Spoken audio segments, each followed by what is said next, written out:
हरे कृष्णा प्रभु जी, दंडवत प्रणाम। प्रणाम प्रभु जी। कृष्णा। हरे कृष्णा।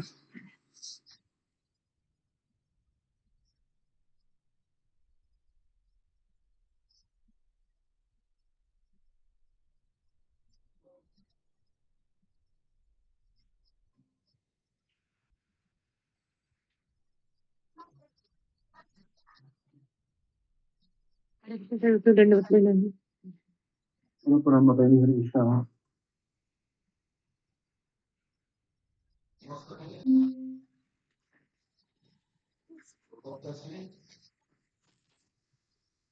हरे कृष्णा प्रभु जी, दंडवत प्रणाम। सभी भक्तों के चरणों में दंडवत प्रणाम। दंडवत प्रणाम। प्रणाम प्रभु जी।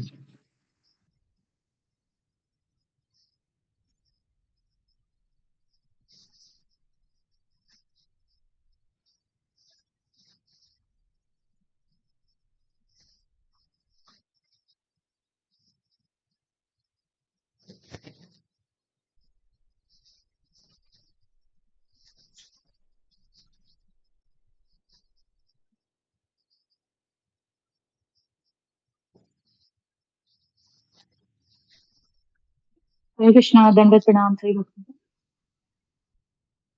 दंडवत प्रणाम माता जी। हरे कृष्णा। हरे कृष्णा। माता जी आपकी इंतजार हो रही थी। जय प्रभु जी।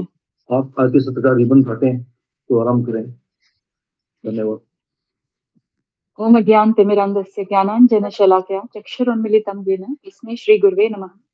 नमो विष्णुपादाय कृष्णप्रेष्ठाय भूतले श्रीमते भक्तिवेदान्त स्वामिनिति नामिने। नमस्ते सारस्वते देवे गौरवाणी प्रचारिणे निर्विशेष शून्यवादी पाश्चात्य देशतारिणे। जय श्री कृष्ण चैतन्य प्रभु नित्यानंद श्री अद्वैत गदाधर श्रीवासादि गौर भक्तवृंद।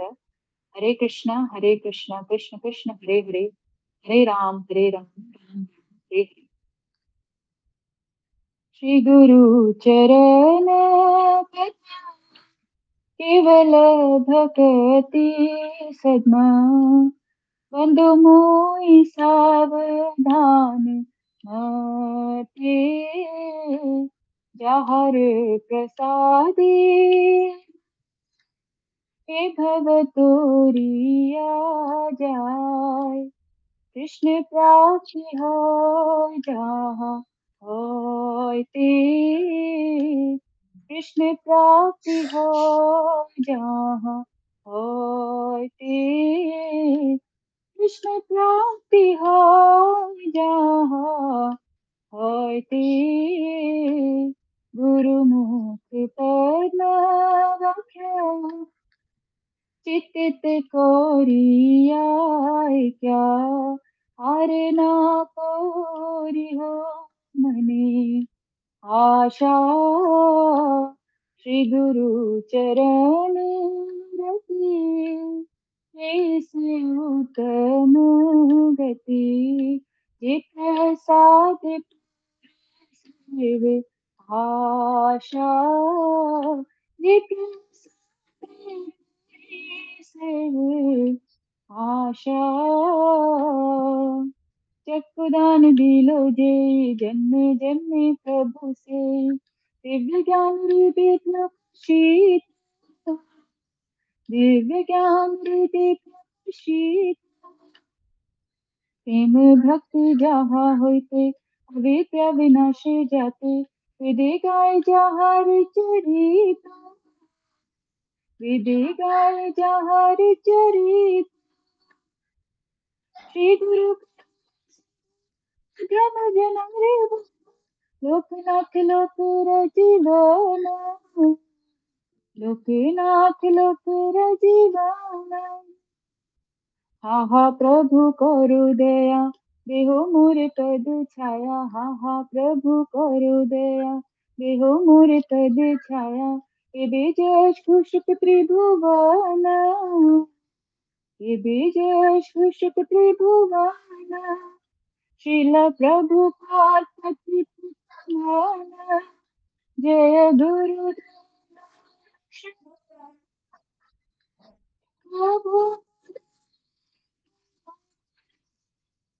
प्रभु पदाय जय प्रभु पदाय जय जय प्रभु प्रभुपाद प्रभुपाद जय जय प्रभुपाद जय जय गुरुदेव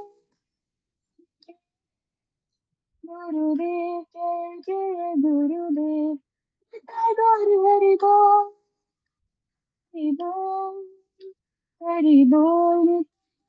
हरि बोल हरि बोल बोल हरि बोल हरि बोल। हरे कृष्णा दंडवत प्रणाम से भक्तों के चरणों में। ओके हरे कृष्णा श्री भक्ति दंडवत प्रणाम। दंडवत प्रणाम सभी भक्तों के चरणों में दंडवत प्रणाम।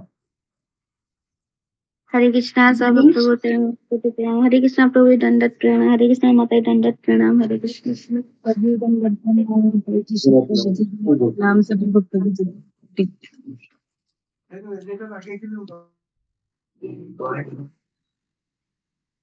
दंडवत प्रणाम। हरे कृष्णा प्रभु के दंडवत प्रणाम। हरे कृष्ण हरे कृष्णा प्रभु। ओम अज्ञानतिमिरान्धस्य ज्ञानांजनशलाकया चक्षुरुन्मीलितं तस्मै श्री गुरुवे नमः।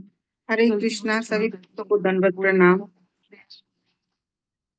कल गुरुजी ने भागवतम का दूसरे अध्याय का 7वां श्लोक पढ़ाया।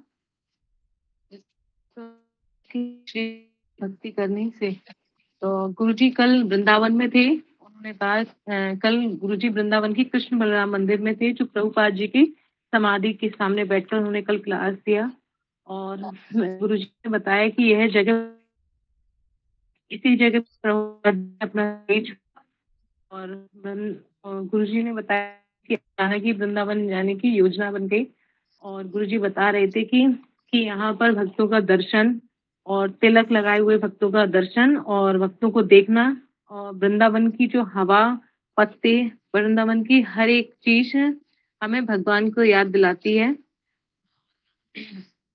भगवान गुरुजी ने बताया कि भगवान श्री कृष्ण की भक्ति करने से मनुष्य तुरंत ही फिर गुरुजी ने तात्पर्य श्लोक को पढ़ाया और फिर उन्होंने बताया कि भगवान श्री कृष्ण की भक्ति करने से मनुष्य तुरंत ही 2 चीजों को प्राप्त करता है। वो 2 चीजें हैं, पहला है ज्ञान, दूसरा है संसार से वैराग्य। गुरुजी ने प्रश्न किया कि किसको वैराग्य की प्राप्त हुआ है तो एक माता जी ने आंसर दिया और बताया उन्होंने बताया कि हमें भक्ति प्राप्त करने से हमें ज्ञान मिला है कि यह ज्ञान मिला है कि हम आत्मा हैं। हमें ये शरीर संसार में छोड़कर जाना है और हमें अपने असली धाम को जाना है। जब से हमें ये ज्ञान प्राप्त हुआ है तब से हमें ये अनुभव हुआ है कि जब से हमें ये ज्ञान हुआ है तब से हमें ये अपने आप को शरीर को सजाना अपने रिलेटिव से या अपने फ्रेंड सर्कल से बात करना अब कम हो गया है और हम बस अपने काम से काम मतलब रखते हैं और बस बात करते हैं और जो हमारे साथ जो हो रहा है वह सब भगवान की मर्जी से हो रहा है ये समझते हैं। गुरुजी ने तात्पर्य पढ़ाया कि कई लोग कहते हैं कि यह व्यक्ति मतलब जो भक्ति होती है वो कई लोग ये कहते हैं कि यह व्यक्ति अपने जीवन में कुछ कर नहीं पाया और गुरुजी ने तात्पर्य बताया था कि भगवान श्री कृष्ण की भक्ति करने से मनुष्य तुरंत ही अहेतु ज्ञान का संसार वैराग्य प्राप्त कर लेता है।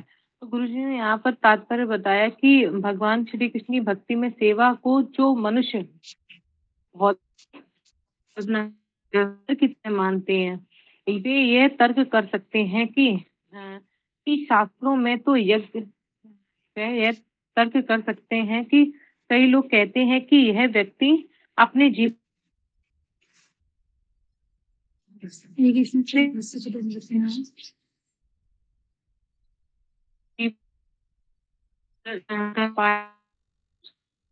कि इसमें गौरी की आवाज कट रही है, नेटवर्क नहीं आ रही। हरे कृष्णा प्रभु जी, अब आ रही है आवाज? जी बोलिए। हरे कृष्ण। तो प्रभुपाद जी अपने तात्पर्य में कहते हैं कि बहुत लोग मानते हैं कि जो भक्ति निठल्ले लोगों का काम है, ये सब निठल्ले लोगों का काम है, इसीलिए वे भक्ति मार्ग पर भक्ति मार्ग पर निष्कृष्ट तरीके से देखते हैं, भक्ति मार्ग को निष्कृष्ट तरीके से देखते हैं। मतलब आलसी लोगों का यह भक्ति आलसी लोगों का काम है। भक्ति करने की यह उम्र नहीं है। इस उम्र में हमें पैसा कमाना चाहिए, पढ़ लिखना चाहिए, बड़े बनना चाहिए, तब उसके बाद हमें माला झोली लेनी चाहिए, अभी इसकी उम्र नहीं है। तो जो लोग फिर यहाँ बताते हैं कि गुरुजी की प्रभुपाद जी के पास तभी गुरुजी बताते हैं कि प्रभुपाद जी के पास एक व्यक्ति आए थे।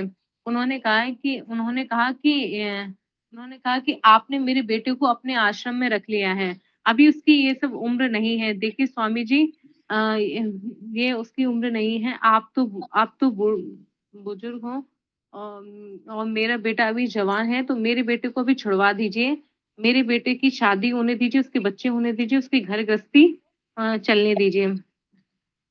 तो जब यह बूढ़ा हो जाएगा तब इसको आश्रम में ले लेना। तो भक्ति बूढ़े लोगों का काम है, आप मेरे बेटे को जवानी में ही ये सब मंदिर में रख लिया। तो प्रभुपाद जी ने कुछ कहा नहीं, उन्होंने कहा ठीक है, आपके बच्चे को घर पर छोड़ देते हैं।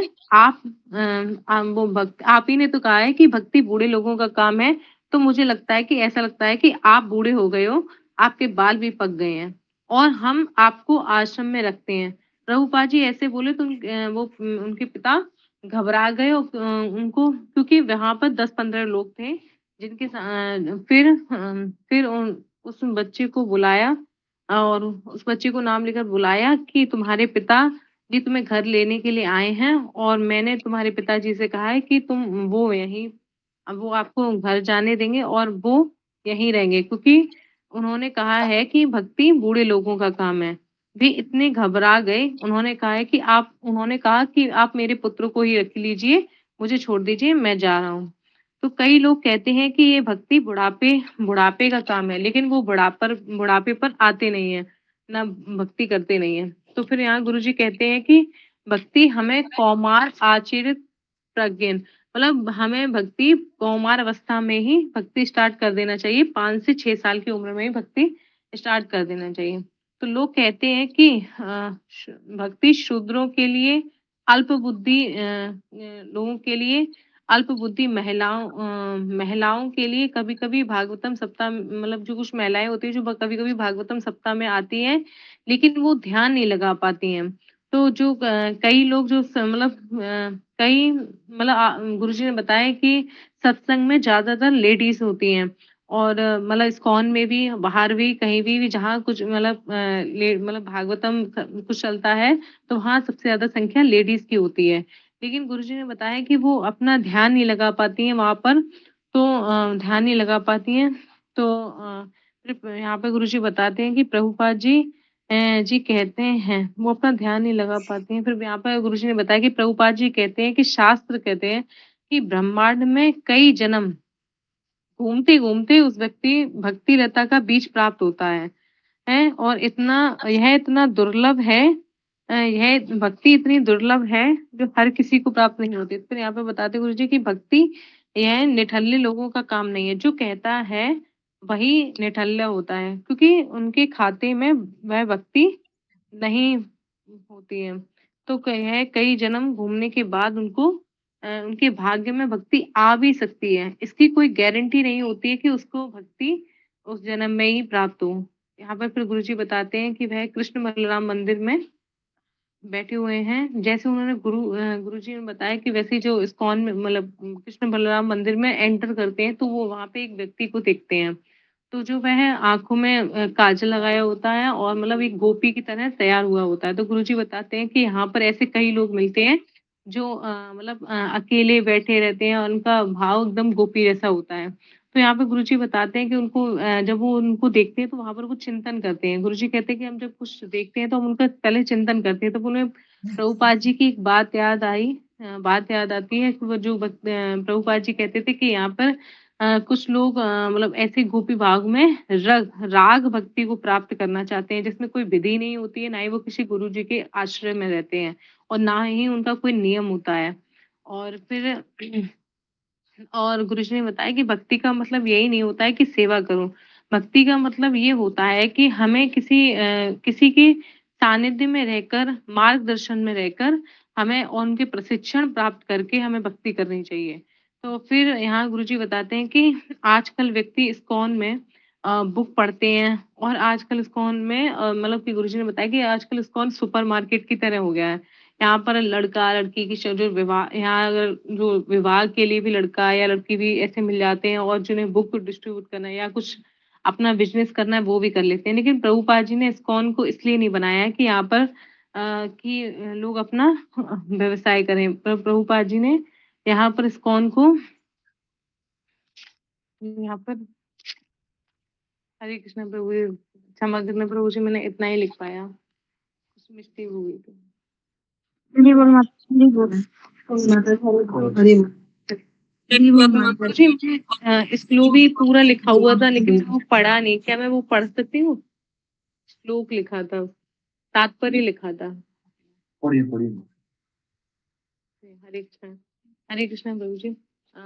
कल गुरु जी ने जो तात्पर्य बताया था उसमें ये था कि गुरु जी ने बताया कि भगवान श्री कृष्ण की भक्ति करने से मनुष्य तुरंत ही अहेतु की ज्ञान तथा संसार से वैराग्य प्राप्त कर लेता है। तो यहाँ पे गुरु जी ने तात्पर्य बताया था कि भगवान श्री कृष्ण की भक्ति में सेवा को जो मनुष्य भौतिक भावनात्मक व्यवहार की तरह मानते हैं, वे यह तर्क कर सकते हैं कि शास्त्रों में तो यज्ञ, दान, तपस्या, ज्ञान, योग तथा इसी प्रकार की दिव्य साक्षात्कार की विधियों की संस्तुति की गई है। उनके मतानुसार भक्ति अर्थात श्री भगवान की भक्ति में सेवा तो उन मनुष्य के लिए है जो उच्च कोटि के कर्म नहीं कर पाते। सामान्यतः यह कहा जाता है कि भक्ति उपासना पद्धति तो शूद्रों, वैश्यों तथा अल्प बुद्धि स्त्री वर्ग के लिए है, किंतु यह वास्तविक तथ्य नहीं है। भक्ति मार्ग समस्त दिव्य कर्मों में सर्वोपरि है। फलतः यह उत्कृष्ट होने के साथ सरल भी है।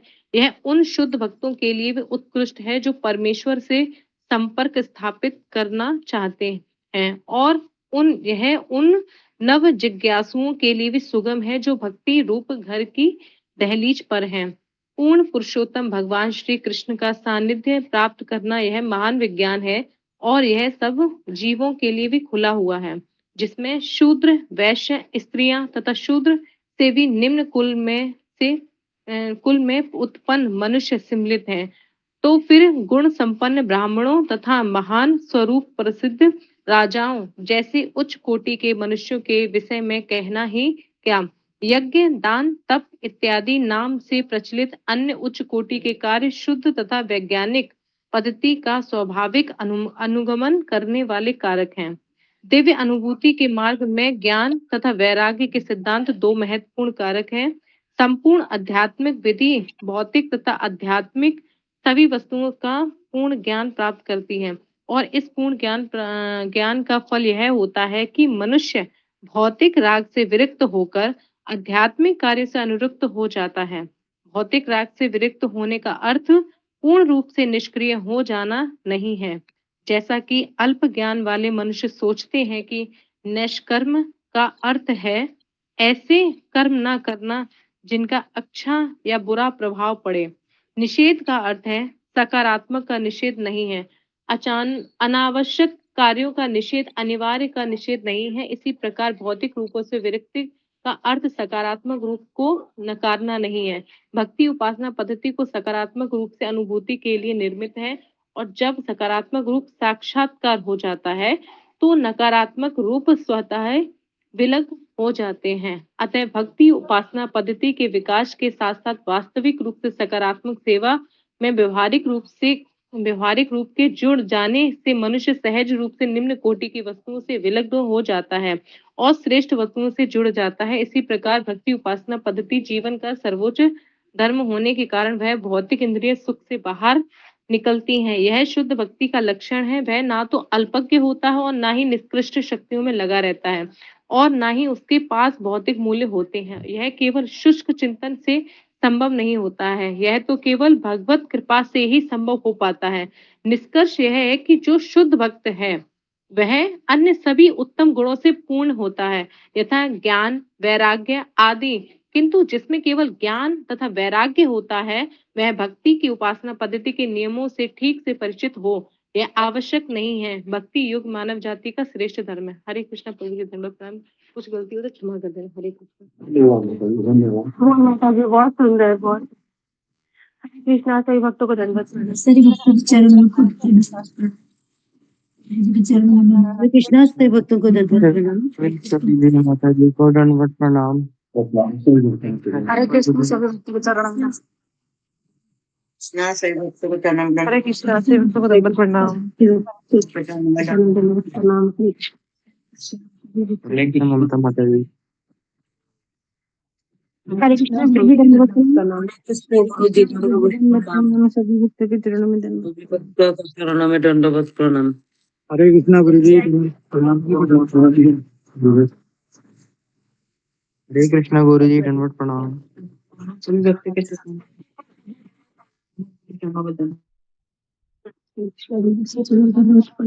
हरे कृष्ण। हम गोवर्धन परिक्रमा देखिए सामने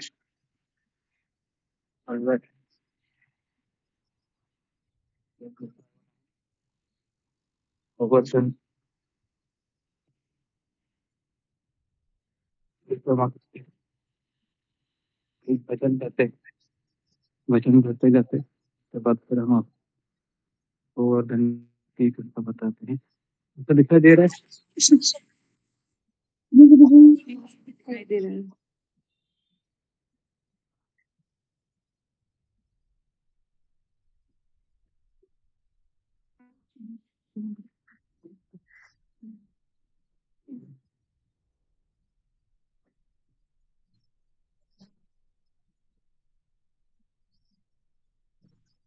तो हम एक वचन गाते हैं। गोवर्धन परिक्रमा कर रहे हैं। राधानाथ स्वामी महाराज हमेशा इस वचन को गाते थे। तो फिर मैं आपको गोवर्धन गाके पढ़ेंगे। तो मैं अभी बीच में दान घाटी चला गया है। हमने कुसुम सरोवर पार किया और मानसी गंगा और अभी हम दान घाटी पार किया है और अभी हम पुछड़ी के लोटा बाबा के पास बड़े हैं। परिक्रमा खत्म होने को दोपहर में 2-3 बजेंगे 2 बजेंगे। तो एक भजन से हम शुरुआत करते हैं। तो मेरे पीछे पूजा डिमरी जब बोलो।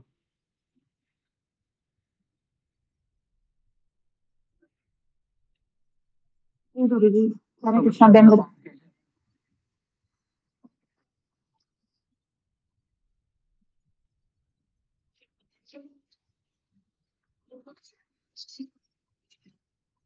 राधे राधे ओ बिंदा गोविंद राधे राधे राधे गोविंद गोविंद राधे। बोलो।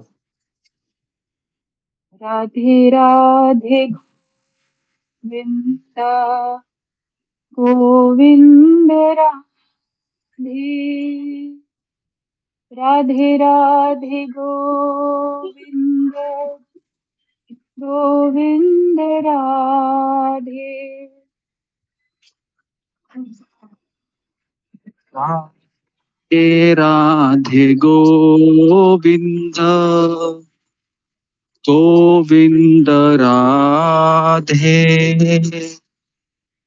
राधे राधे गोविंद राधे राधे राधे गोविंद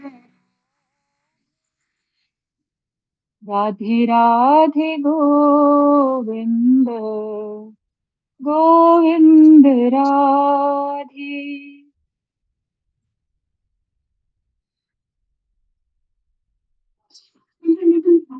राधे गोविंद गोविंद राधे राधे राधे गोविंद गोविंद राधे राधे राधे गोविंद राधे राधे राधे गोविंद गोविंद राधे।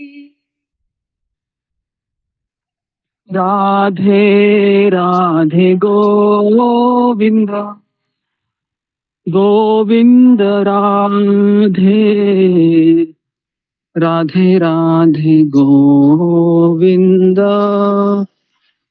गोविंद राधे राधे राधे गोविंद राधे राधे गोविंद गोविंद राधे। राधे राधे गोविंद गोविंद राधे गोविंद गोविंद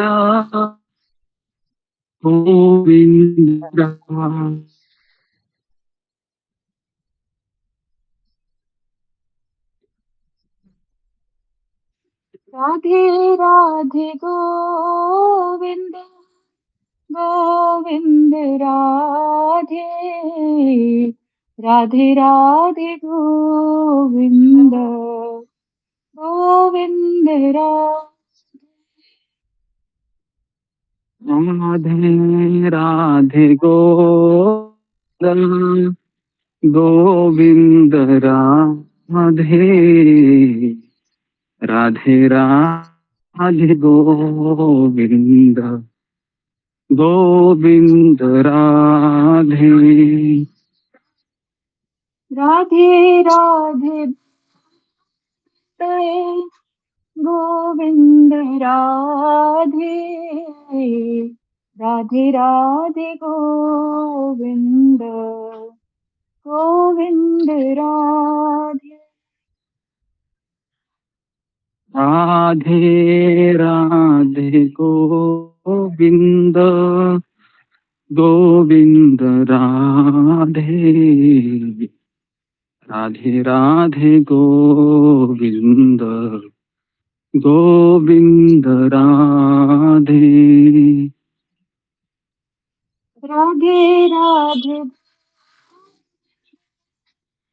गोविंद राधे राधे राधे गोविंद गोविंद राधे। राधे राधे गोविंद गोविंद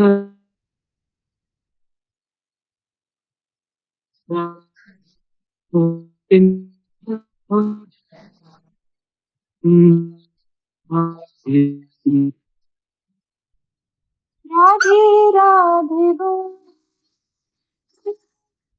गोविंद, राधे राधे गोविंद, गोविंद राधे।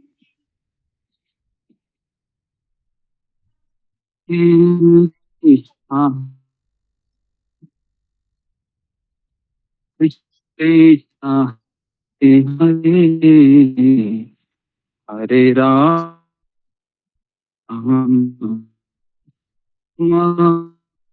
हरे हरे हरे कृष्ण कृष्ण कृष्ण हरे हरे, हरे राम राम राम हरे। कृष्ण हरे कृष्णा कृष्ण कृष्ण हरे हरे हरे राम राम राम हरे हरे हरे कृष्ण कृष्ण कृष्ण कृष्ण हरे हरे, हरे राम राम राम। हरे कृष्ण कृष्ण कृष्ण हरे हरे हरे राम राम राम हरे हरे हरे कृष्ण कृष्ण कृष्ण हरे हरे, हरे राम राम।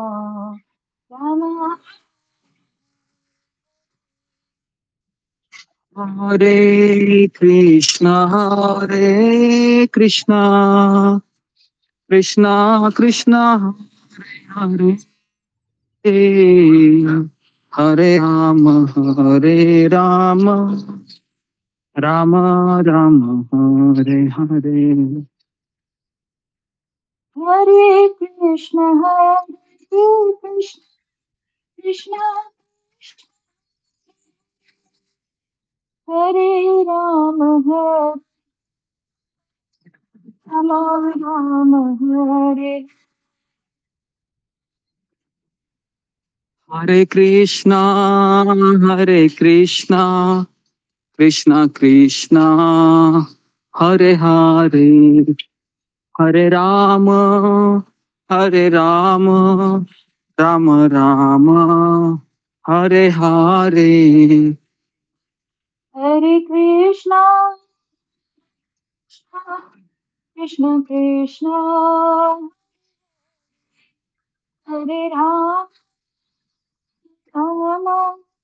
राम राम हरे। जय राधा गोपीनाथ राधे जय राम बिनत राधे। जय राधा माधव राधे जय राधा माधव राधे। जय राधा गोविंद राधे जय राधे।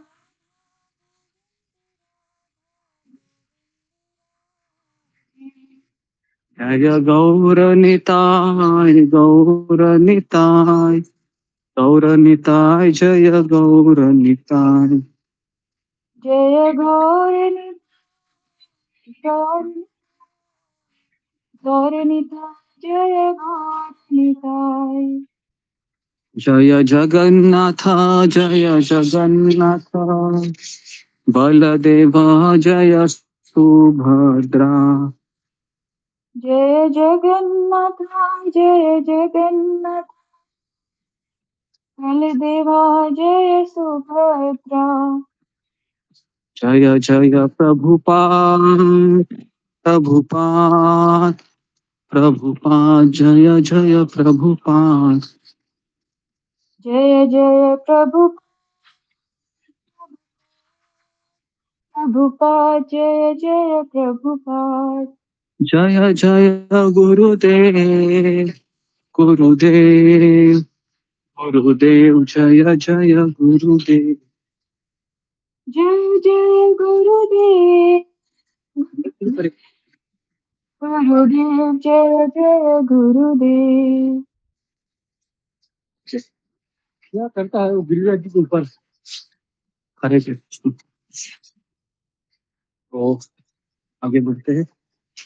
ओम नमो भगवते वासुदेवाय। ओम नमो भगवते वासुदेवाय। ओम नमो भगवते वासुदेवाय। ओम अज्ञानतिमिरान्धस्य ज्ञानाञ्जनशलाकया मुंबई का हालचाल सब अच्छा है। चक्षुरुन्मीलितं येन तस्मै श्रीगुरुवे नमः। नमो ओम विष्णुपादाय कृष्णप्रेष्ठाय भूतले श्रीमते भक्ति वेदांत स्वामिन इति नामिने। मैं यही रहता। नमस्ते सरस्वती देवे गौरवाणी प्रचारिणे, निर्विशेष शून्यवादी पाश्चात्य देश तारिणे। जय श्री कृष्ण चैतन्य प्रभु नित्यानंद, श्री अद्वैत गदाधर श्रीवासादि गौर भक्त वृंद। हरे कृष्णा कृष्ण कृष्ण हरे हरे, हरे राम राम राम हरे हरे। घर रह के एक काम करना है, धर्म पूछ। ओके, हरे कृष्ण। तो आवाज सुनाई दे रहा है मेरा सबको? गुरु जी आ रही, घड़ी आवाज आ रही है। ठीक, तो वृंदावन का भी दर्शन हो रहा है, गोवर्धन का, गोवर्धन वादी का जो अस्थि उनका।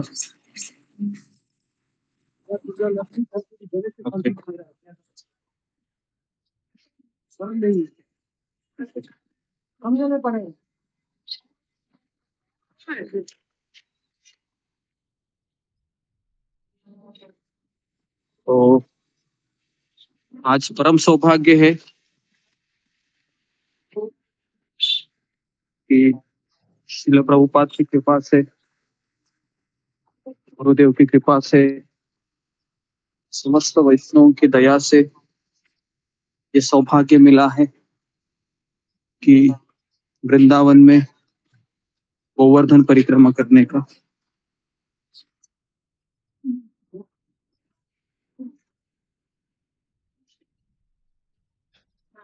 याद है कि हम 4 महीना पहले यहाँ पर आए थे, कार्तिक के आसपास, कार्तिक के कुछ दिन पहले। तो उस समय कम से कम 20-25 भक्त थे हमारे साथ गोवर्धन परिक्रमा करने के लिए। वे सारे भक्त तो याद आ रहे हैं, सभी लोग इसी मार्ग पर परिक्रमा कर रहे थे। और उसके पहले भी, 1 साल पहले भी हम गोवर्धन परिक्रमा किए थे। तो बहुत सौभाग्य है कि गोवर्धन जी का परिक्रमा करना ये जीवन का सर्वोच्च लक्ष्य माना जाता है। और हमारे जो फाउंडर आचार्य शिला प्रभुपाद जी, ये हमेशा अपने अंतिम समय में भी इन्होंने गोवर्धन परिक्रमा करने की इच्छा को व्यक्त किया था।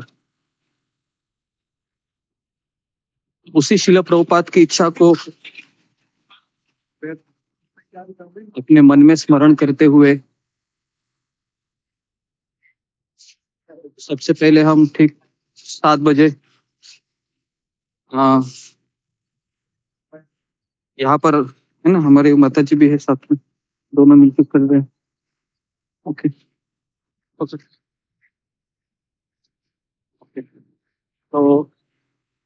तो यहाँ पर बम्बई से यात्रा आई थी और मैं दिल्ली में था और दिल्ली में रहने के पश्चात कोई इच्छा नहीं थी वृंदावन में आने की, कोई योजना नहीं बनाई थी। योजना तो कुछ और बनी थी, लेकिन ठाकुर जी की इच्छा कुछ और थी, कृष्ण की इच्छा कुछ और थी। कृष्ण चाहते थे कि मैं यहाँ पर आऊं, अपने हृदय को शुद्ध करूं। हृदय बहुत शुद्ध हुआ है, तो रातों रात योजना बनी वृंदावन आने की और अगले ही दिन प्रस्थान कर हम मथुरा आ गए। दिल्ली से मथुरा 2 घंटे का ही डिस्टेंस है और यहाँ पर आके फिर कल का दिन हम वृंदावन में घूमे और आज के दिन गोवर्धन परिक्रमा करने का निश्चय किया। तो अभी हम आपके पास ही है ना। प्रभुपाद कहते हैं कि अगर हम कहीं पर भी हो दुनिया के कोने में, अगर हम कृष्ण का स्मरण कर रहे हैं और अगर हम गोवर्धन की परिक्रमा कर रहे हैं तो हम साथ साथी हैं। तो परम पूज्य राधानाथ स्वामी महाराज अपने अनोखा सफर किताब में भी लिखते थे कि जब मेरे माता पिताओं का मुझे खत आया था कि मुझे अभी वापस अमेरिका जाना है, याद है सबको? जी। आप सबको याद होगा कि परम पूज्य राधानाथ स्वामी महाराज 1 साल वृंदावन में रहे थे और जब उनका वीजा एक्सपायर हुआ और वो कह रहे थे कि मेरी इच्छा नहीं थी कि मेरी पवित्र वृंदावन को छोड़ने की, लेकिन मेरे पिताजी ने $300 का मनी ऑर्डर किया था और आखिरी दिन महाराज कह रहे कि मैंने भी गोवर्धन परिक्रमा की थी। कौन थे उनके मित्र उनके साथ उस समय? नाम था असीम कृष्ण। हाँ, वेरी गुड। असीम कृष्ण प्रभु थे उनके साथ। ये दोनों ने मिलकर उस समय वृंदावन की परिक्रमा की थी।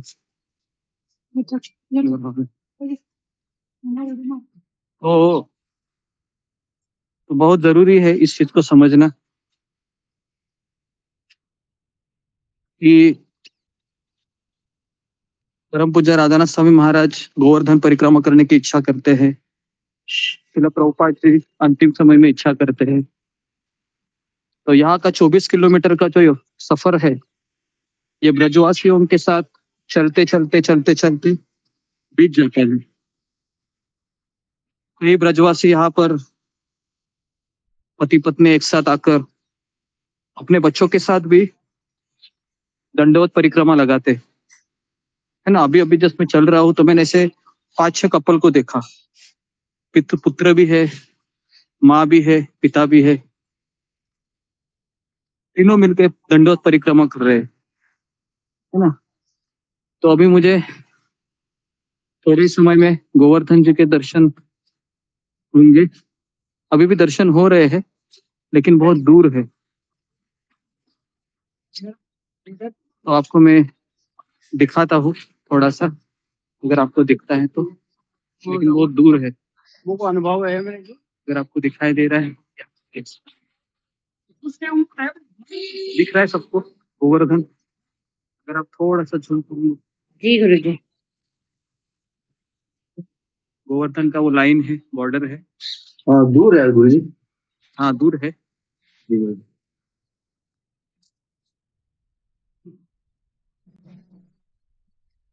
ओके, दूर नहीं है, सब पास है। भगवान हमसे कभी दूर नहीं हो सकते, दिखने में दूर है लेकिन गिरिराज जी हमारे पास ही है। ओके, तो यहाँ पर आपको गौ माताओं के भी दर्शन कराते। सामने 4 से 5 गौ माता खड़ी है, उधर भी है।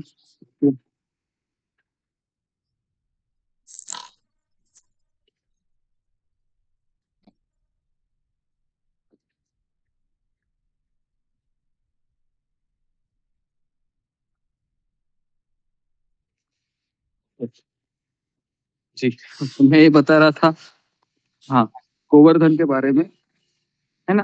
गोवर्धन शब्द का अर्थ ही है, गो मतलब गाय और वर्धन मतलब पालन करता या रक्षण करता या संभालने वाला, है ना, गोवर्धन। तो गोवर्धन ये गाय की रक्षा करते हैं, गाय का पालन करते हैं। और ये गोवर्धन की परिक्रमा है, ये गुरु पूर्णिमा का दिन ज्यादा महत्व है। कौन बताएगा मुझे क्यों इतना महत्व है गुरु पूर्णिमा में गोवर्धन परिक्रमा करने का? किसी को याद है तो फिंगर को रेज कीजिए कि गुरु पूर्णिमा होती है खास करके जून महीने में। तो उस दिन गोवर्धन परिक्रमा करने का बहुत बहुत मायने रखता है वो दिन। किसी को पता नहीं है? ठीक है, आप भूल गए। हमारे एक आचार्य है जो गोवर्धन परिक्रमा करते थे, उनका नाम है गोपाल भट्ट। सनातन गोस्वामी। नहीं उनका नाम है सनातन गोस्वामी। और सनातन गोस्वामी ये पूरे ब्रजवासियों के गुरु थे, बराबर है। सनातन गोस्वामी ये पूरे ब्रजवासियों के गुरु थे। और जो गुरु पूर्णिमा होती है ना, तो उस समय सनातन गोस्वामी ने भी अपना शरीर छोड़ा था। तो अपने गुरु की कृतज्ञता को अर्पित करने के लिए उस दिन लाखों की संख्या में ब्रजवासीगण यहाँ पर आते हैं, जिस मार्ग पर अभी हम चल रहे हैं। और इसी मार्ग पर वह अपने गुरु को कृतज्ञता अर्पण करते हैं गोवर्धन परिक्रमा को करते हुए। तो सनातन गोस्वामी के चरणों में हम अनंत अनंत प्रणाम करते हुए उनको याद करते हैं कि आप रोज गोवर्धन परिक्रमा करते थे।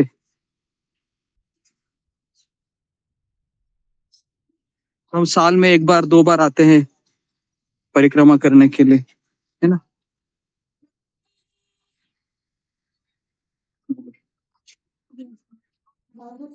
तो पिछले साल भी 2 बार आने का मौका मिला, है ना, यहाँ पर परिक्रमा। और इस साल में भगवान ने इस साल की शुरुआत वृंदावन धाम से की।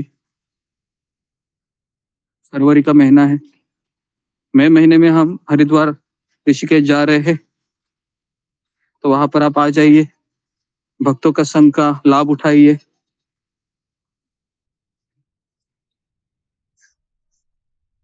और हमारे एक आचार्य है, हमारे सारे आचार्य गोवर्धन परिक्रमा को बहुत महत्व दिए हैं, क्योंकि गोवर्धन ये साक्षात भगवान श्री कृष्ण का स्वरूप है।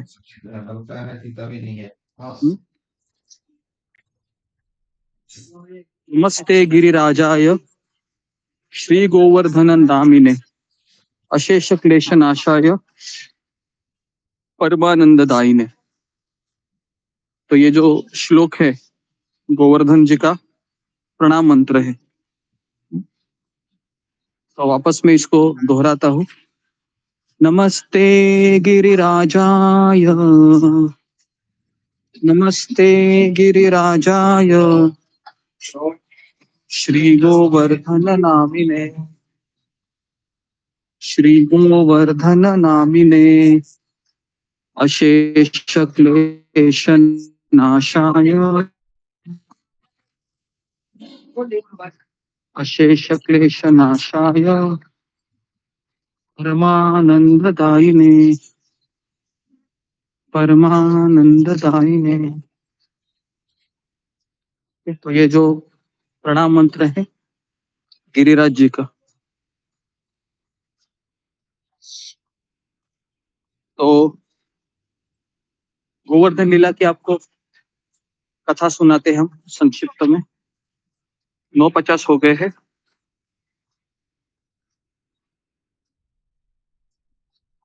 सब लोग सुनना चाहते हैं गोवर्धन पूजा की कथा। जी गुरु जी, गुरु जी, गुरु जी, जी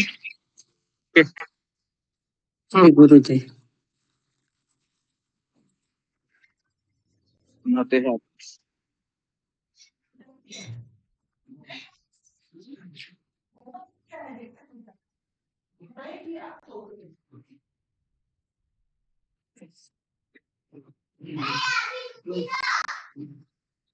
तो अभी हम दशम स्कंद से पढ़ रहे हैं कि ये गोवर्धन लीला क्यों हुई, क्या कारण था। भागवत से हम पढ़कर आपको बताएंगे।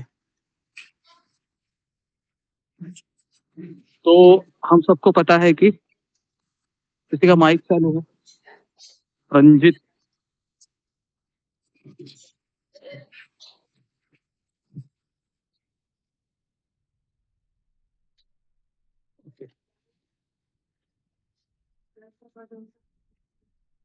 तो सुखदेव गोस्वामी है, वह परीक्षित कथा सुना रहे हैं। 7 दिन में से 5 दिन पूर्ण हुए हैं और दशम स्कंद शुरू हुआ है। उसमें एक अध्याय है जो राजा परीक्षित अपने गुरु से सुनना चाहते थे। सुखदेव गोस्वामी ने कहा उस स्थान पर ही अपने भाई बलदेव के साथ रहने हुए कृष्ण ने ग्वालों को इंद्र यज्ञ की ओर जोर शोर से तैयारी करते हुए देखा। तो गोवर्धन पूजा होने के पूर्व इंद्र पूजा होती थी और कृष्ण के बड़े भाई बलराम जी और भगवान श्री कृष्ण है, वह देख रहे थे कि हरे गोकुलवासी है वह बहुत जोर शोर से तैयारी कर रहे हैं।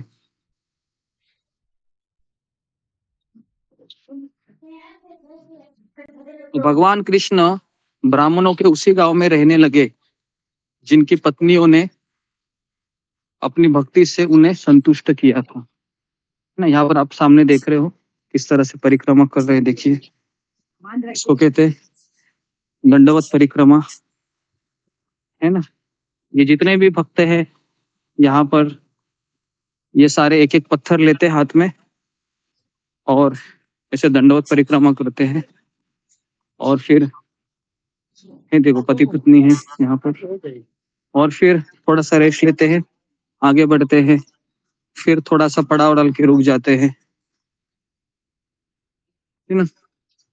तो ये हमारे लिए बहुत मोटिवेशन देता है कि ये लोग तो दंडवत परिक्रमा कर रहे हैं, हम कम से कम पैदल चल के तो पूर्ण करें। जी। तो वापस हम वृंदावन में प्रवेश करते हैं कि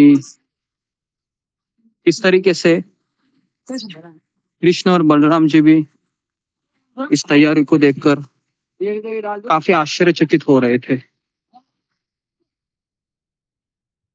इसलिए आश्चर्यचकित हो रहे थे कि उनके पिताजी हैं नंद महाराज। नंद महाराज के भाई थे बहुत सारे। ये सारे भाई मिलकर अलग अलग व्यंजन बनाने में उनकी पत्नियां लगी हुई थी। समोसे बन रहे थे, कचौरियां बन रही थी, राइस बन रहा था, दाल, पकोड़े, अलग अलग मिठाइयां बनाई जा रही थी। तो सुखदेव गोस्वामी है वह परीक्षित महाराज को ये सारा चीज बता रहे थे। तो सुखदेव गोस्वामी जैसे गुरु होते हैं ना, वो लीला में प्रवेश करते हैं, और लीला में प्रवेश करते हुए ये वास्तविक रूप से वो देख रहे थे, क्योंकि भगवान के शुद्ध भक्त ये लीला में प्रवेश करते हैं, क्योंकि लीलाओं को नित्य लीला कहा जाता है ना। नित्य लीला सुखमय सदा इस पुरु का मोर मने, है ना। हम नरोत्तम दास ठाकुर के भजन में गाते हैं, वृंदावन रम्यस्ता दिव्य चिंतामणि धाम रतन मंदिर मनो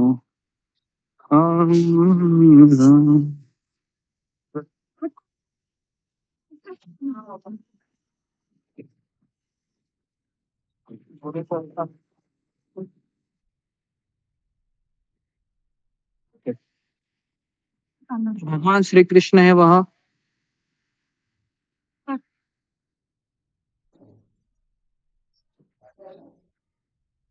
परमात्मा के रूप में हर एक के हृदय में है। तो उन्होंने जान लिया कि किसकी तैयारी हो रही है, क्यों हो रही है। तो कृष्ण कदापि नहीं चाहते हैं कि उनके भक्त है वह किसी देवताओं की पूजा में लगे। कोई माँ कभी चाहेगी नहीं कि उनके पुत्र है वह पड़ोस के पास जाकर अपनी इच्छाओं की पूर्ति करे। तो परमात्मा होने के नाते भगवान कृष्ण ने सारी स्थिति को जान लिया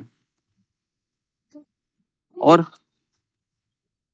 बहुत विनीत भाव से वो अपने पिता के पास चले गए,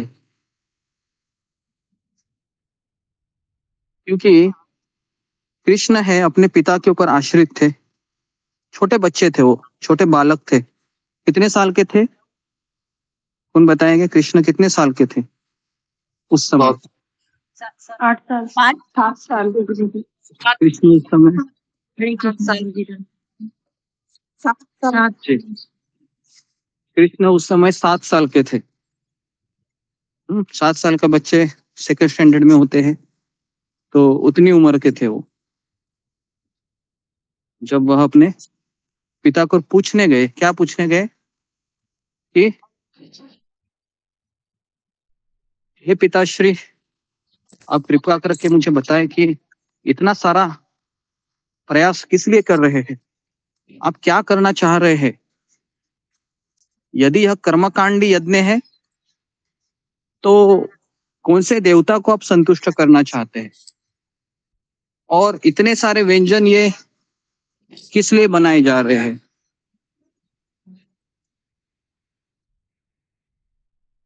तो आगे पूछते, पिताश्री कृपा करके मुझे इस विषय में बताइए। फिर हम फेंक देंगे इसको, अगर ये मारेगा तो हम फेंक देंगे, बता रहे नहीं पैर मुझे जानने की बड़ी इच्छा है बता रहे हैं। और मैं श्रद्धा पूर्वक सुनने को तैयार हूँ। यहाँ पे वहाँ पे चोट लगा है, अब हम फेंक दे। अरे बाप रे,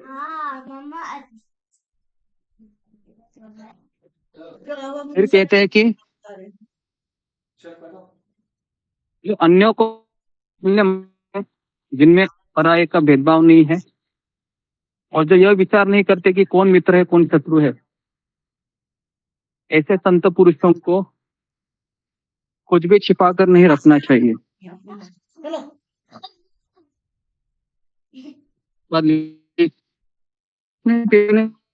कि अभी पूछ रहा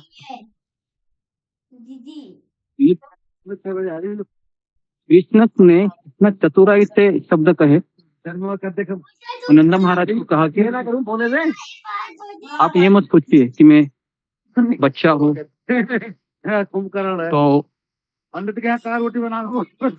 आप मुझे नजरअंदाज करें। तो कृष्ण बोलने में बहुत चतुर है। कौन सी वो लीला है जिसमें कृष्ण की चतुराई समझ में आती है बोलने में? किसी को याद है? जिसमें कृष्ण के बोलने से सामने वाला व्यक्ति भ्रमित हो जाता है। एक लीला मुझे याद आ रही है, माखन चोरी वो है माखन चोरी भी नहीं, माखन चोरी से भी फेंकेंगे उसको। कालिया नाग को नाथ नहीं। भगवान को भ्रमित करना। जब हैं शुरू को जब कृष्ण भगवान दूसरी माता को कहते सौतेली माता, ये आपका पुत्र नहीं, ये मेरा पुत्र है, ऐसा कुछ था। नहीं, ये भी नहीं।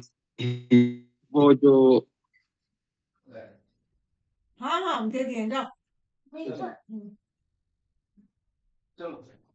जिसने अपना पूरे शरीर को अग्नि में दफन कर रहा था, भस्मासुर। हाँ, तो आपको याद होगा कि भस्मासुर को शिवजी ने वरदान दिया था कि तुम जिसके ऊपर हाथ रखे वो भस्म हो जाएगा। तो भस्मासुर ने देखा कि ये शिवजी की पत्नी बहुत ही सुंदर है ना, और ये जब तक शिवजी जिंदा है तब तक तो मुझे ये पार्वती मिलेगी नहीं। भस्मासुर फिर शिवजी के पीछे पड़ने लगे, है ना। तो असुर लोग ऐसे होते हैं, जिस थाली में खाते हैं उसी में वो छेद करते हैं। भस्मासुर शिवजी के पीछे भागता रहता है और शिवजी भी आगे आगे भागते हैं, क्योंकि शिवजी को पता था मेरा वरदान कभी झूठा नहीं जाता है। तो शिवजी भी आगे भाग रहे हैं। तो फिर शिवजी कृष्ण को याद करते हैं और कृष्ण गीता में कहते हैं न मे भक्त्या प्रणश्यति, मेरे भक्त का नाश नहीं होने देता मैं। तो तुरंत कृष्ण ने वहां छोटे बच्चे का रूप लिया और भस्मासुर के बीचों बीच खड़ा हो गया रास्ते पर।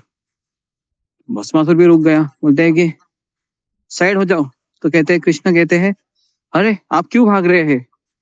बोलते मैं शिवजी के पीछे भाग रहा हूँ, शिवजी को मैं मारने के लिए। तो कहते हैं शिवजी, अरे शिवजी के वरदान काम नहीं करते हैं। कृष्ण बोलने लगा भस्मासुर को, ये शिवजी कभी कभी ऐसे ही थोड़ी बहुत तपस्या करने के बाद वरदान दे देते हैं, लेकिन उनके बहुत सारे वरदान है वो काम नहीं करते।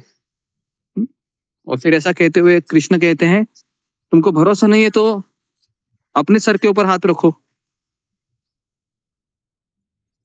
तो उसमें ये राधानाथ महाराज की स्टोरी थी। तो उसमें राधानाथ महाराज बताते हैं कि भगवान की बहिरंग शक्ति ही इतनी प्रभावशाली है कि उनका न रहते हुए भी हम भ्रमित होते हैं उनकी दुर्गा देवी के इससे।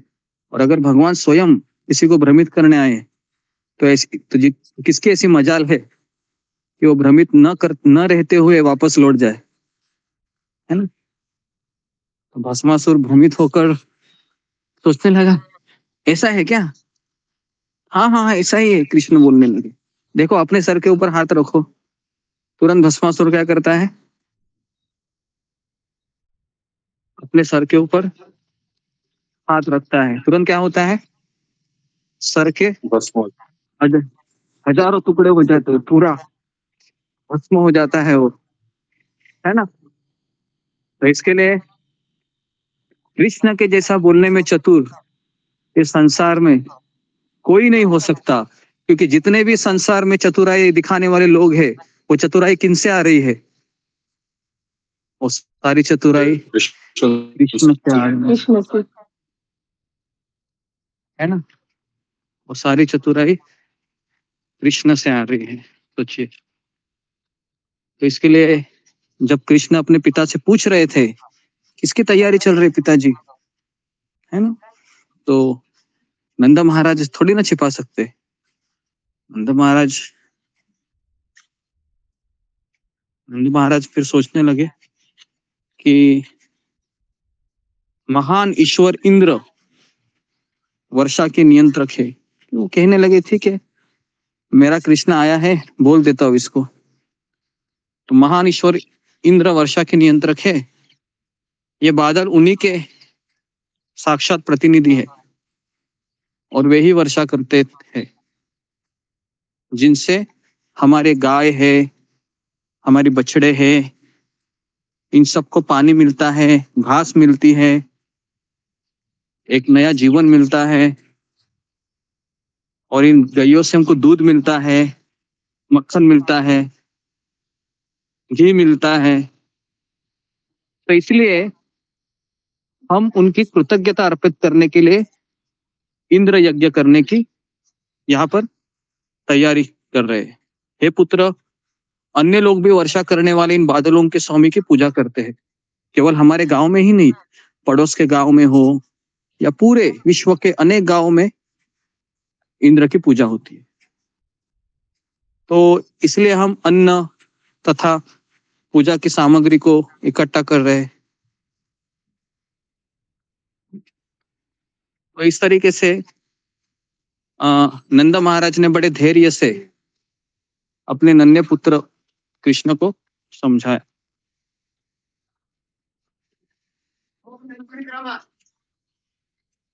और इंद्र के लिए संपन्न यज्ञों से बचे जूटन को ग्रहण करके हम लोग अपने जीवन पालक करते हैं और धर्म, अर्थ और काम रूपी 3 लक्ष्यों को प्राप्त करते हैं।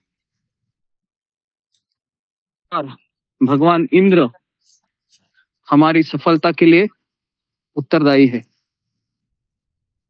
तो इस तरीके से नंद महाराज यहाँ पर ऐसे बोल रहे थे जैसा कोई गणेश या शिव जी का भक्त बोल रहा होगा, है ना, कि यही ईश्वर है। तो हमारा पूरा धर्म इस परंपरा पर आश्रित है। तो इस तरीके से सुखदेव गोस्वामी ने कहा, देखो, नंद महाराज ने जब समझाया भगवान कृष्ण को, तो कृष्ण ने अपने पिता नंद तथा ब्रज के अन्य गुरुजनों के कथनों को सुना। तो इंद्र के प्रति क्रोध उत्पन्न करने का उद्देश्य उन्होंने रचा। उन्होंने कहा कि ये इंद्र खुद को समझता क्या है ना? हालांकि इंद्र ये ईश्वर नहीं है, ईश्वर होगा, लेकिन ईश्वरों का ईश्वर कौन है? कृष्ण है ना। तो भगवान ने सोचा कि इसको मैं सबक सिखा के रहूंगा, इसको मैं सबक सिखा के रहूंगा। तो उन्होंने कहा, कर्म से जीव जन्म लेता है और कर्म से उसका विनाश होता है। उसके सुख, दुख, भय तथा सुरक्षा की भावना कर्म के प्रभावों के रूप होते हैं। यदि कोई परम नियंता भी हो, तो कर्मों का फल प्रदान करता वही है जो कर्म करने वाले पर आश्रित रहता है। तो इस तरीके से भगवान श्री कृष्ण यहाँ पर जितने भी ब्रजवासी हैं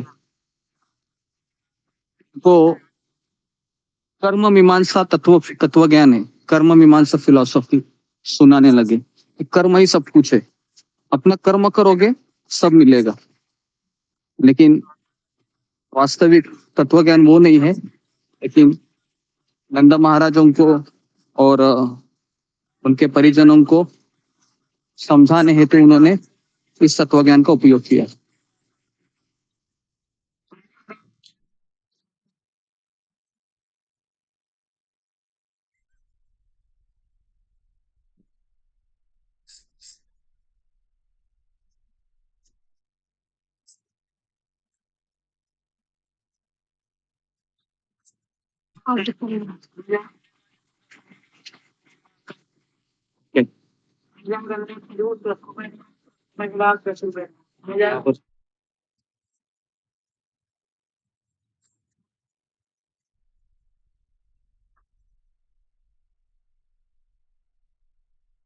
ओके, तो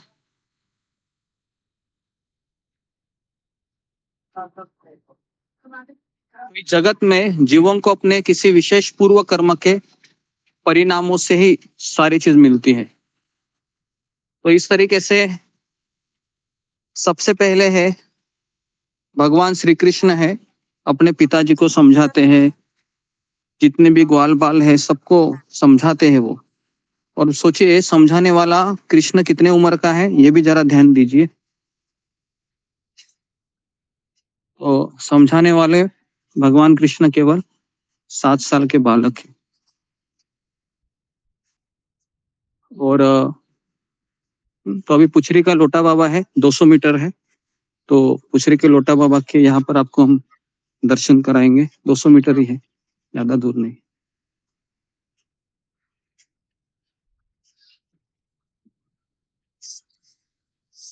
तो जी, तो मैं ये बता रहा था कि कृष्ण केवल 7 साल के थे जब समझा रहे थे वो एक तरीके से अपने पिताजी को, है ना?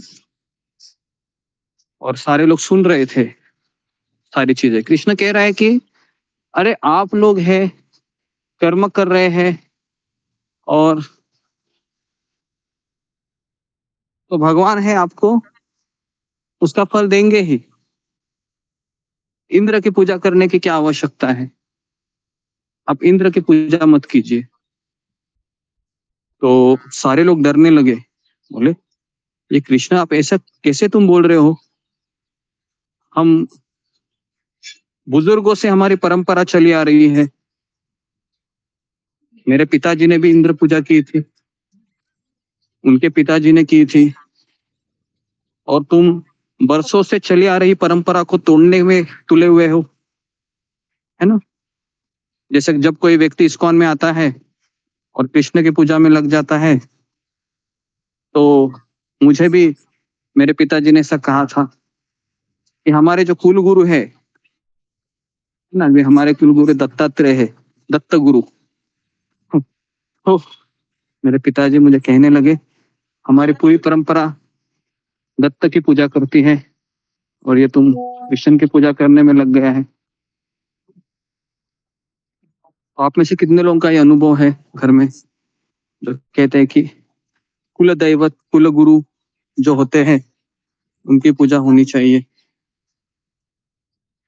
ऐसा बोलते हैं, बोलते भी होंगे, है ना?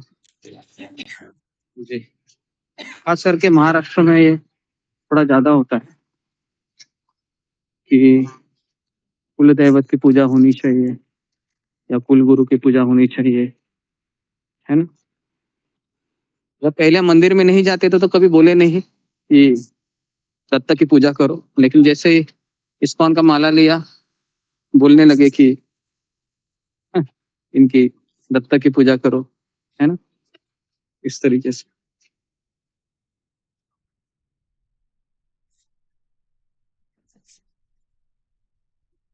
तो अभी अभी मैंने आपको उदाहरण दिया खास करके भगवान कृष्ण की चतुराई का।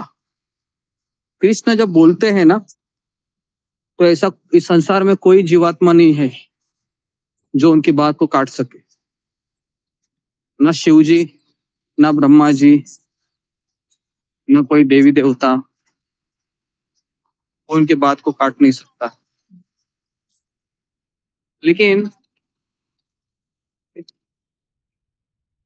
फिर भी कृष्ण बड़ी विनम्रता से ये सब पूछ रहे थे, है ना? ऐसा नहीं कि तुमको पता नहीं मैं कौन हूँ, दिखने में 7 साल का बालक दिखाई दे रहा है मैं, लेकिन मैं 7 साल का बालक नहीं हूँ, मैं भगवान हूँ, देखो मेरा विराट रूप। ऐसा कुछ किया नहीं वहां पर भगवान ने।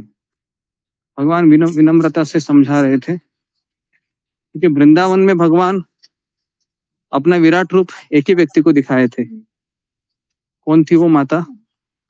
वो थी हाँ, यशोदा मैया को दिखाया था, है ना, मैं कौन हूँ। लेकिन यशोदा माता समझ नहीं पाई यशोदा माता सोचने लगी कि मेरे कृष्ण के ऊपर नारायण भगवान की बहुत बड़ी कृपा है, इसलिए जब से ये जन्म लिया है बहुत अलौकिक कार्य कर रहा है। तो यशोदा मैया कभी कृष्ण को भगवान नहीं मानती। वृंदावन में कोई भी कृष्ण को भगवान नहीं मानता है, क्योंकि वृंदावन में ऐश्वर्य भाव कभी नहीं होता। वृंदावन में केवल एक ही भाव होता है, वो है मधुरता। कृष्ण की मधुरता वृंदावन में दिखाई देती है। तो इसलिए वृंदावन धाम ये प्राप्त करना कठिन है,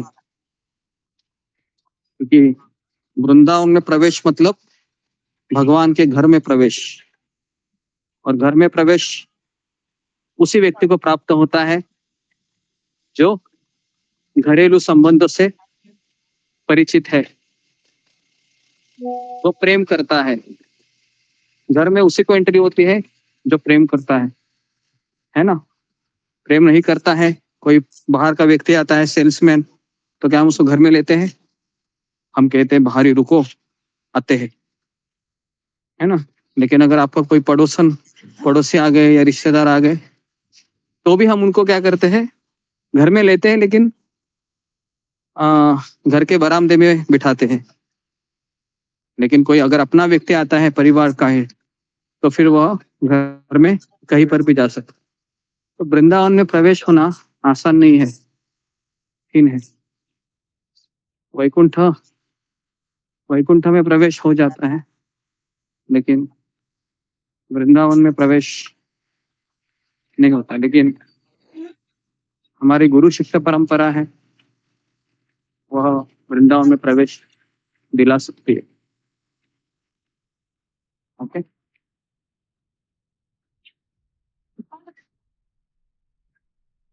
भगवान कृष्ण है, वह समझा रहे। तो अभी हम पुछरी के लोटा बाबा के पास आए हैं, तो मैं आपको दर्शन कराता हूँ। मुझे लगता है लास्ट टाइम भी ऐसा ही हुआ था कि हम पुछरी के लोटा बाबा, ये दिखाई दे रहा है सबको? पुछरी के लोटा बाबा देखिए,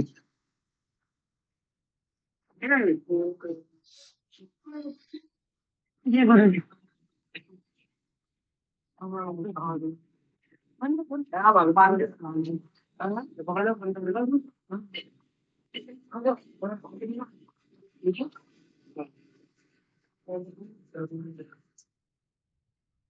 भगवंता,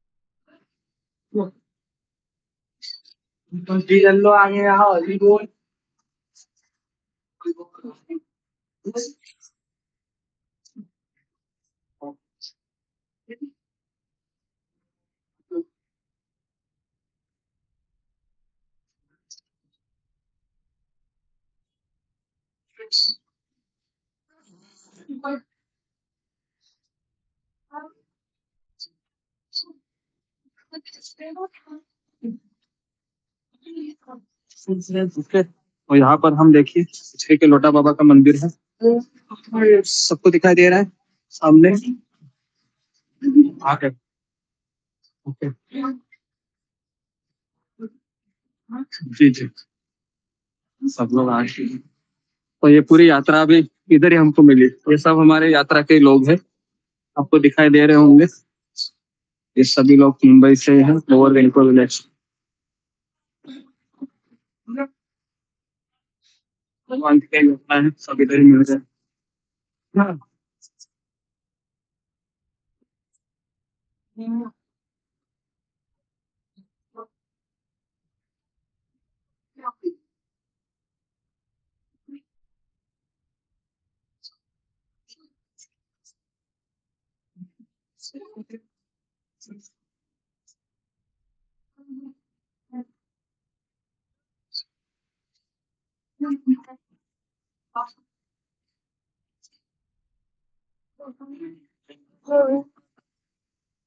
हरे कृष्णा। अब कितने बजे निकले आप? हम राधाकुंड से शुरू किए थे हम लोग। हाँ, राधाकुंड ताज भी रुके। मैं आज मानसी गंगा से किया है क्या? कितने बजे शुरू किया? हाँ, 5:30 बजे फिर भी तक 8 बजे शुरू। अरे मुझे लगा कहीं कहीं रुके होंगे ना। आएगा ना? तो बीच से शुरू किया। अच्छा, बीच से शुरू किया। लोग और चीज से आ रहे हैं जाते हुए। प्रश्न कितने बजे? 2 बजे। 2 बजे बोल रहे हैं। मुझे नहीं लगता 2 बजेंगे, ज्यादा ही बजेंगे। क्या रहेगा? उनकी 2:30 बज गया।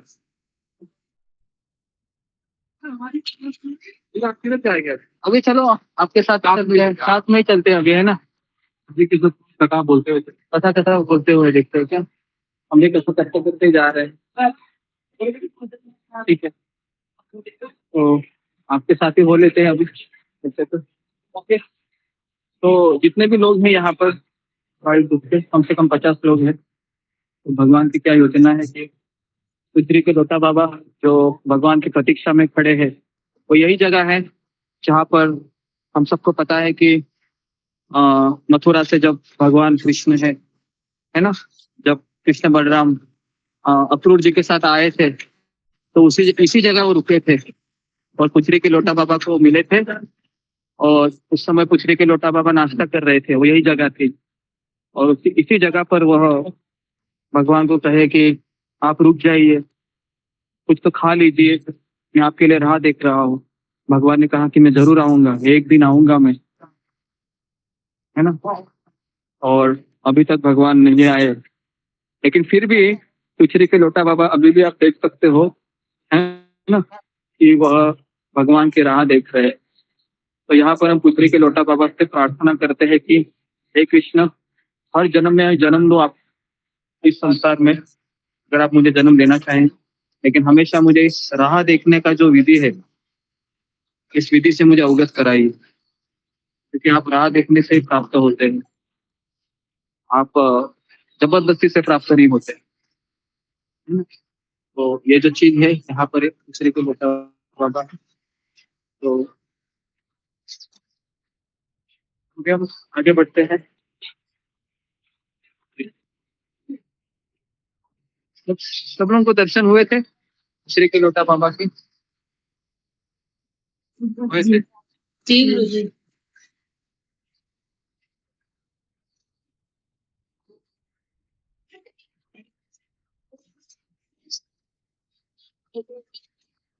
अब हम आगे बढ़ते हैं।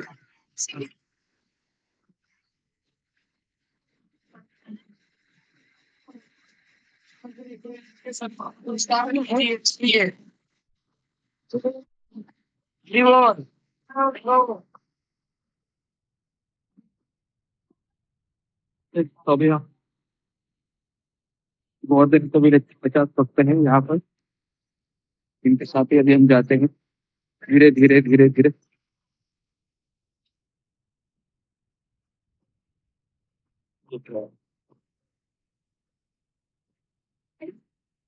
जी, तो हम कहाँ पर थे, किसी को याद है?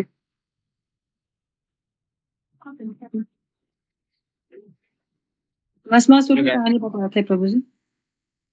तो कहाँ है? जी, तो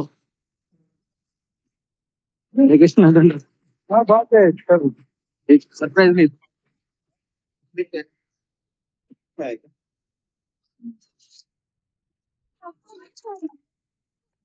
एक मिनट।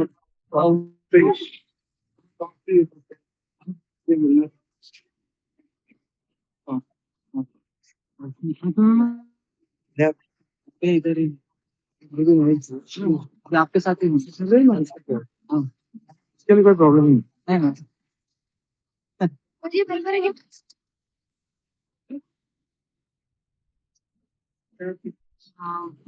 बहुत सारे हैं।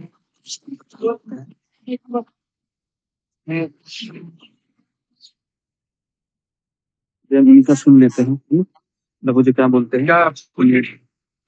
का मतलब क्या है?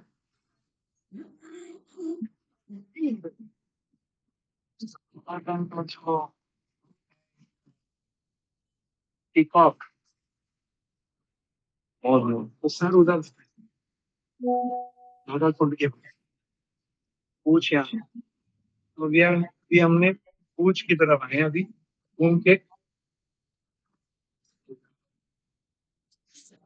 तो दर्शन में क्या देखा ऐसा लग रहे थे वो एक तो मोटे लग रहे ऐसा तो था कृष्ण और बलराम दूर आए थे उनको वो आए थे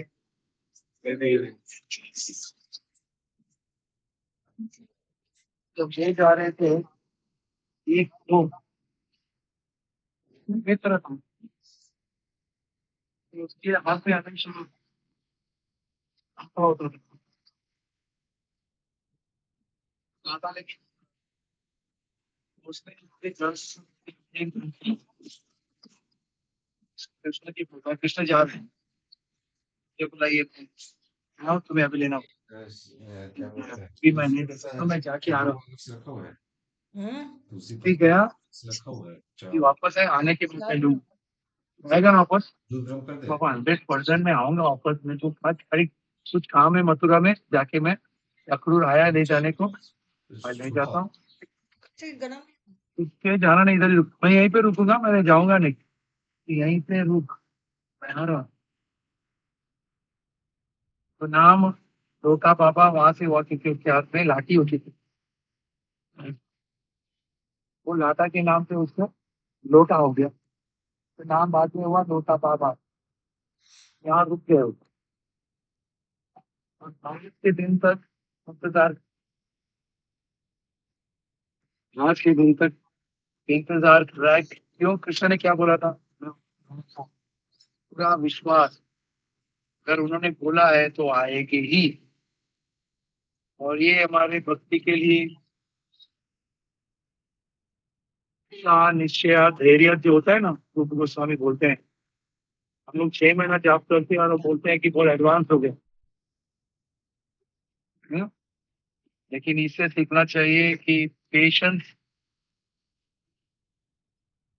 कुछ रिजल्ट नहीं आया लेकिन फिर भी रुका है ये भक्ति के लिए बहुत ही जरूरी है ऐसा नहीं है आजकल का जमाना क्या है इंस्टेंट क्विक रिजल्ट है ना ATM push button press button सब बटन प्रेस करो और वैसे आना चाहिए लेकिन भक्ति के मार्ग में ये एक बहुत बड़ा एक लक्षण रखना चाहिए वो है पेशेंस तो आपने देखा लेकिन तो ऐसे ही खड़ा है वो कुछ नहीं खा रहा है और अभी भी पकड़ के बैठा है वो जो कृष्ण के लिए लाया हुआ अभी तो कितने साल हो गए तो मोटा कैसे हो और कुछ खाता ही नहीं है तो हाँ गिरना मोटा है देखा हाई इज फैट बोलते हैं because he has fixed class bottom very nice answer because भगवान के स्मरण में आ जाएगी आ जाएगी आ जाएगी उस स्मरण से ही उसकी पोषण होती ये शरीर के लिए ये जरूरी नहीं है कि अन्न ही लेना है क्योंकि ये भौतिक है और वो आध्यात्मिक आत्मा के ऊपर डिपेंडेंट है अगर आत्मा पुष्टि है तो अपने आप शरीर हाँ लेकिन हम लोग वो स्तर पर नहीं है तो जब भूख लगता है तो हमें वो सेवा बहुत ही प्रिय सेवा है हमारे लिए नहीं और एक कौन सा प्रिय सेवा है शरीर से संबंधित सोना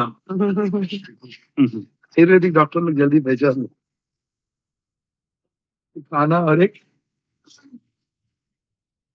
लेकिन लोटा बाबा आज भी से खड़े हैं तो इतना पेशेंस मोटे भी और कृष्ण आएगी वो कैसे रुके ये है ऋषियों ने बताया क्योंकि उनको भक्ति है तो हम सब भक्ति के लिए हम प्रयास कर रहे हैं कि ऐसा भक्ति आए कि हमारे में इतना पेशेंस हो हाँ अगर कुछ रिजल्ट्स नहीं आ रहा है हम ऐसे नहीं कि हमारी श्रद्धा टूट जाए छोड़ के चले जा सकता था ना कितने देर से खड़ा हूं मैं नहीं, कृष्ण ने बोला है आए, ठीक है। Hare Krishna, this is the patience. आज जाना है। थोड़ा आएगा तो ओके, तो सबको अच्छा लगा होगा। प्रभु जी ने बोला ये नाम से आदित्य प्रभु है, बहुत अच्छा। ये हमारे काउंसलर है, गोवर्धन को इलेक्ट। तो हरि बोल। कैसा है, भगवान की योजनाएं समझ नहीं आ रहा है कि बिल्कुल पूछने के लोटा बाबा के पास ही मिले। तो भगवान मैसेज देना चाहते हैं कि सब आपकी भक्ति है गुरु जी। ऐसे ही राह देखना है, ऐसा लग रहा है। तो भगवान एक मैसेज दे रहे हैं, तो राह देखते रहो, मिलूंगा एक दिन जरूर। तो ये मैसेज हम आज के दिन रहेगा, आज के सत्र का यही मैसेज है। कुचरे के लोटा बाबा हमें मैसेज दे रहे हैं कि राह देखते रहना, एक दिन जरूर मिलूंगा। तो कुचरे के लोटा बाबा है, अभी भी राह देख रहे हैं और हमको सिखा रहे हैं कि कृष्ण भक्ति मतलब राह देखनी। कब तक पता नहीं, जब तक कृष्णा ना चाहे। इसलिए रुक्मिणी माता का वो है ना, वो सेंटेंस याद आ रहा है कि है ना, हर जन्म लूंगी मैं कृष्ण, है ना, हर जन्म में आपको ही मैं पति के रूप में देखूंगी। अगर आपने मेरा स्वीकार नहीं भी किया तो भी वापस अगला जन्म लूंगी, उस जन्म में भी मैं आपके ही आपके ऊपर ही प्रेम करूंगी। उस समय भी आप नहीं मिले, है ना, let there be thousands of birth, ऐसे 1000 जन्म हो जाने दो, हर जन्म में मैं आप ही को प्रेम करूंगी। तो ये जो सेंटेंस है, रुक्मिणी है, ये कुचरी के लोटा बाबा है, ये हमें बहुत कुछ सिखाते हैं जीवन में। जीवन ऐसा ही है, जिसने राह देखना सीख लिया है वही व्यक्ति इस संसार में सुखी है।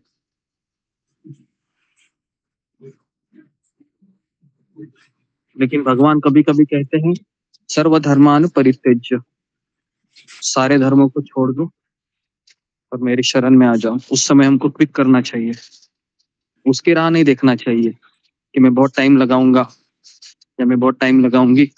नहीं, हमारी ओर से क्विक चाहिए वो, लेकिन कृष्ण की ओर से वो क्विक नहीं होगा। कृष्ण की ओर से बहुत समय लगेगा, लेकिन हमारी ओर से तुरंत होना चाहिए, है ना। जब भी कृष्ण बांसुरी बजाते थे तो राधा रानी उनको प्रतीक्षा नहीं करवाती थी, है ना, मैं आऊंगी करके या मैं। तो राधा रानी जिस भी अवस्था में है, उस अवस्था में वो भगवान को मिलने के लिए आती थी। और उस समय भगवान श्री कृष्ण भी, तो ये जो वृंदावन क्षेत्र है, ये गोवर्धन क्षेत्र है जहां पर हम आए हैं ना, ये बहुत ही पावन स्थली है। पूरे ब्रह्मांड में कहा जाता है कि वृंदावन जैसी पावन भूमि नहीं है। और वृंदावन में भी कई सारे तीर्थ स्थलियां हैं, जिसमें गोवर्धन है, टॉप है। और गोवर्धन में भी कई सारे तीर्थ स्थलियां है, जिसमें क्या टॉप है बताइए। वो टॉप है राधा कुंड, है ना। तो राधा कुंड सबसे टॉप है। और अभी हम राधा कुंड में ही प्रवेश कर रहे हैं, लेकिन समय लगेगा, है ना, क्योंकि अभी ये इस ग्रुप से हम जुड़े हैं, तो अभी हमारा स्पीड भी कम होगा। कि कम से कम 30 से 40 बच्चे हैं, 20 जवान हैं, 60-70 लोग हैं। और आदिकेश्वर प्रभु भी हमको गोवर्धन में ही मिले, जो हमारे काउंसलर हैं। तो चैतन्य महाप्रभु कहते हैं कि हमें भक्तों के साथ जाना चाहिए धाम में, भगवान इच्छा पूर्ण की। लास्ट टाइम में भी हम गोवर्धन परिक्रमा कर रहे थे, उस समय भी एक भक्त थे हमारे साथ, याद है आपको? एक ब्रह्मचारी थे, सैफरन, जब वृंदावन से आए थे, हम दोनों ने मिलकर की थी, जी गुरुजी। आपको याद होगा। तो बहुत बार हमने पिछले 2-3 सालों में गोवर्धन परिक्रमा करने का सोचा, और आप सारे लोग भक्त भी आते थे। 2 बार हमने वृंदावन की यात्रा की है ना। इस समय हम केवल गोवर्धन की ही परिक्रमा करेंगे। अगर हमने कार्तिक में भी रखती है ना, तो हम वृंदावन में नहीं रहेंगे, गोवर्धन में ही 3 से 4 दिन रहेंगे।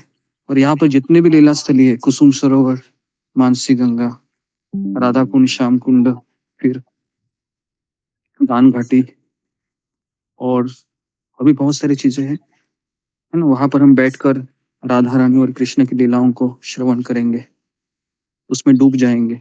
इस संसार में डूबने जैसी एक ही चीज है, वो है भगवान की लीला। और कोई डूबने जैसी चीज है ही नहीं, सब डुबाने वाली है। तो इसके लिए जब यात्रा निकलती है ना, तो हमें सोचना नहीं चाहिए मैं कैसे आऊँ, कैसे होगा। ये सारे प्रश्न हमें हतोत्साहित कर देते हैं। निकलना चाहिए सीधा, क्योंकि उसी के लिए हमें जन्म मिला है, मनुष्य यात्रा करने के लिए मनुष्य जन्म। नहीं तो ऐसे ही हम संसार में जीते रहेंगे, खाना पीना सोना, बस बच्चे पैदा करना और फिर बूढ़ा होके मर जाना। इसीलिए तो नहीं मिला है। तो अभी हम आपको गोवर्धन जी का बहुत नजदीक से दर्शन कराने वाले हैं, तो सब लोग तैयार हो जाइए, कोई जाइए मत अभी, 5 मिनट कम से कम, फिर हम विराम देते हैं। अभी मैं ठीक गोवर्धन के ही चरणों में, पूरा गोवर्धन दिखाई दे रहा है।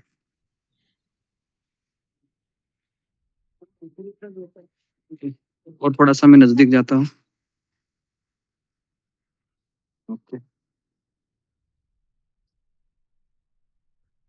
सबसे आखिरी में ही हूँ, सब आगे चले तो मेरा ही गति बहुत धीमी हो गया।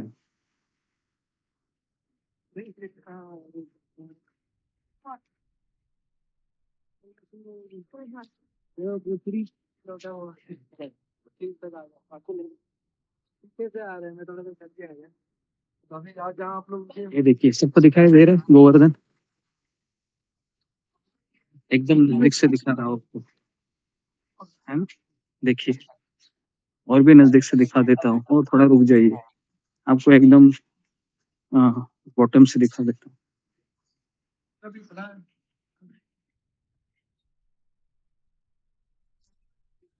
जी, अभी दिखाई दे रहा है, एकदम नजदीक से देखो गोवर्धन। गुरुनाथ गोवर्धन की जय। जय देखिए, जय गोवर्धन की जय जय। देखिए कितने नजदीक, है ना। जो लोग लेट तक रुके, उनको दर्शन बहुत नजदीक से मिला। क्या भगवान की योजना थी, बराबर उसी समय पे हम यहाँ पर आए। देखिए, है ना।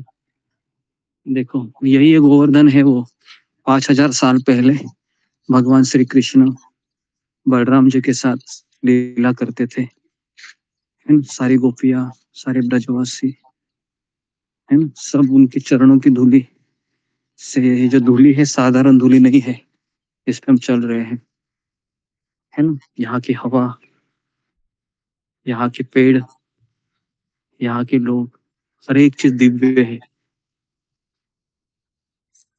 उसी भावना से हमको परिक्रमा करनी चाहिए।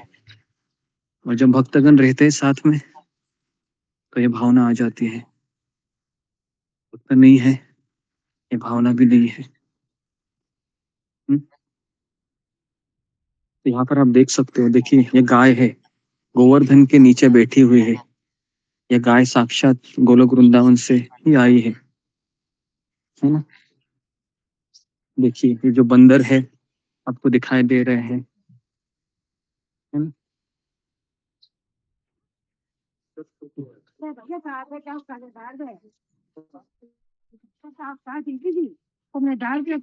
एक मिनट वहाँ पे गाय है ना वहाँ पे यहाँ पे इधर जी। तो जी यहाँ पर कुछ खिला रहे हैं, मेरे पास भी कुछ क्या है बोल रहे केले हैं, मैं भी जरा यहाँ पर दे देता हूँ, थोड़ा रुक जाइए।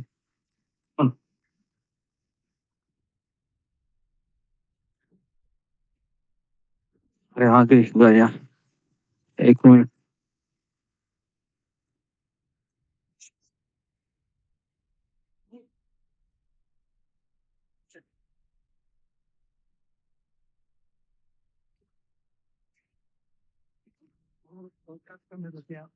तो मेरे ग्रुप में पहचान के कोई एक व्यक्ति है, उनके साथ था, उनके घर है, बहुत लोग है पहचान के इधर मेरे ग्रुप से।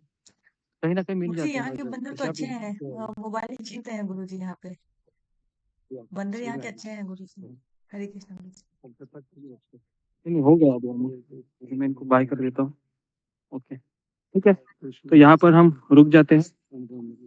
ओके, समय ज्यादा हो गया है। हरे कृष्णा। हरे कृष्णा गुरुजी।